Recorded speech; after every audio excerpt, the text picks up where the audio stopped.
How to get your money to work harder. I'm Derek Kinney, and today we're talking about the 4 lanes of investing. But first, press subscribe now so you don't miss a single episode of The Derek Kinney Show.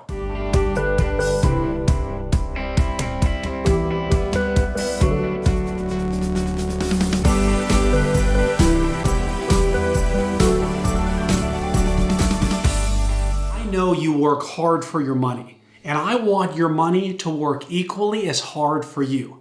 Has this ever happened to you? You're driving on the highway and you get behind a really slow car and you change lanes wanting to go faster. And then what happens is the lane you changed into starts going slower and the lane you left goes faster. And that's frustrating. If you're like me, that really makes you mad. So the key is you want to think of your investing like 4 lanes on a highway, and you want to have a car in each individual lane.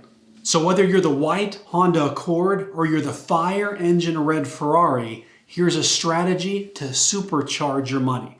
Lane number 1, checking and savings.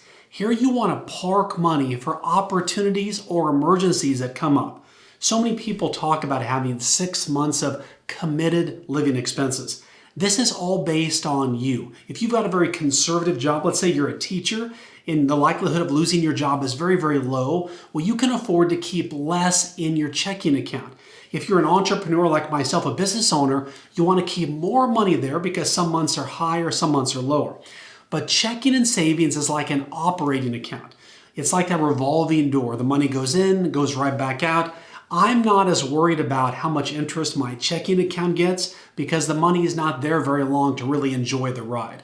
Now your savings account, one step removed from that, you want to get as aggressive or as, I would say, as high of an interest rate as possible at the bank, the credit union, even online. There's some great resources there, but keep enough to let you sleep well at night. But also, this is where you're going to pull money from if someone calls up and has a great investment opportunity for you, or it's a way to invest in your business or yourself. You're going to want to pull it from your savings or checking. You always want to take money from the lowest interest to move it to a place where it can generate the highest interest. So lane number 1, checking, savings. And on the highway, that's the far right-hand lane, the most conservative, slow-moving lane. All right, lane number 2 is the 2 to 5 year lane. So think about this. You want to save for a house down payment. You want to pay off your credit cards. You want to buy a new automobile. You want to save for that trip of a lifetime.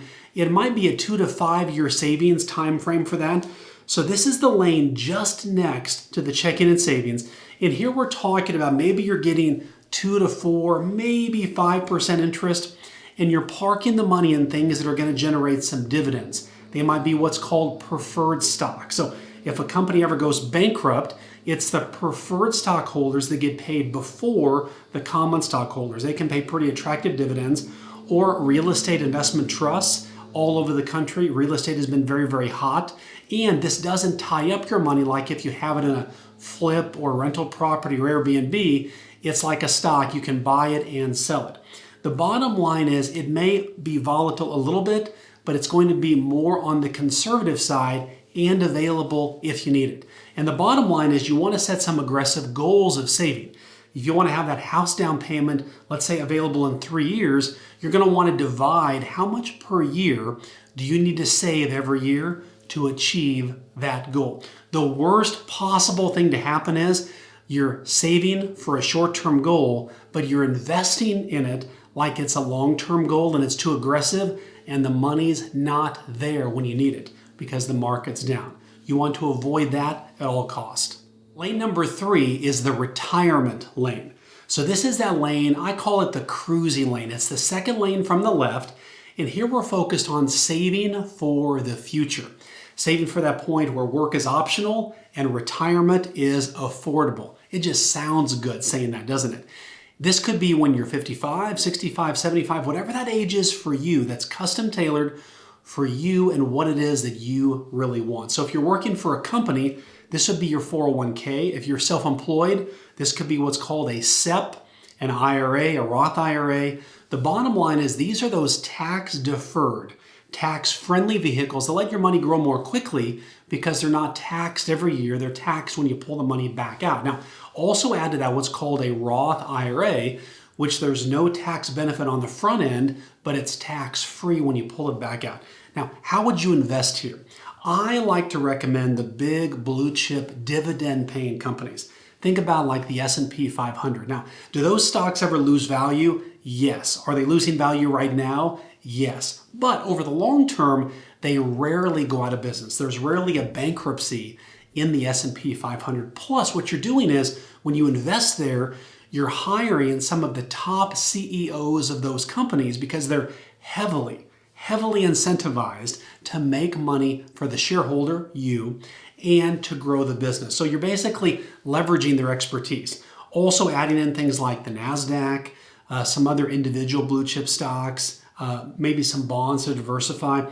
The key here is you want to make sure that your advisor, or if you are your own advisor, that you know your own risk tolerance. The worst thing is to be too aggressive and lose money in the short term, and it really impacts your quality of life. It may not let you sleep well at night, really affects how you operate day to day. So you want to make sure that how you invest matches what you're comfortable with investing in. All right, lane number 4. This is a lane that most people never talk about because they don't know that it exists. Now on the highway, this is that far left-hand lane. A lot of accidents occur here. People get speeding tickets there. They drive super fast. This is that lane you want to get in when you're really making up for lost time. So how I think about this as an investment is, let's say you're at the office and somebody walks up to you and talks about this hot stock tip they got. Or you read in the newspaper about a cryptocurrency opportunity, or this metaverse opportunity, or this new invention that you feel like could have some potential, but you've been told, don't put all your eggs in one basket, don't put money into that. What I say is almost the opposite, and that is, let's put a little bit of your money in that, because it's a way to release the curiosity that you have for your investments. And in really good years, that lane might make the rest of your accounts look like they were sleeping in for many years, okay? So you want to put a little bit of money there. It's going to give you a fun story to tell at a cocktail party, but it also lets you have some creativity in your investing. So I want you to have a car in each of those 4 investing lanes. The worst thing for you to be spending your time on is every day worrying about your investments and not knowing if you have a strategy in place. I want to empower you to go make more money either at the business that you're in right now or at the company you work for, knowing that you have a plan for your money before you earn it. That's how you get your money, working as hard as you did to earn it in the first place. By the way, don't forget to subscribe now to The Derek Kinney Show so you don't miss a single episode. We'll see you next week.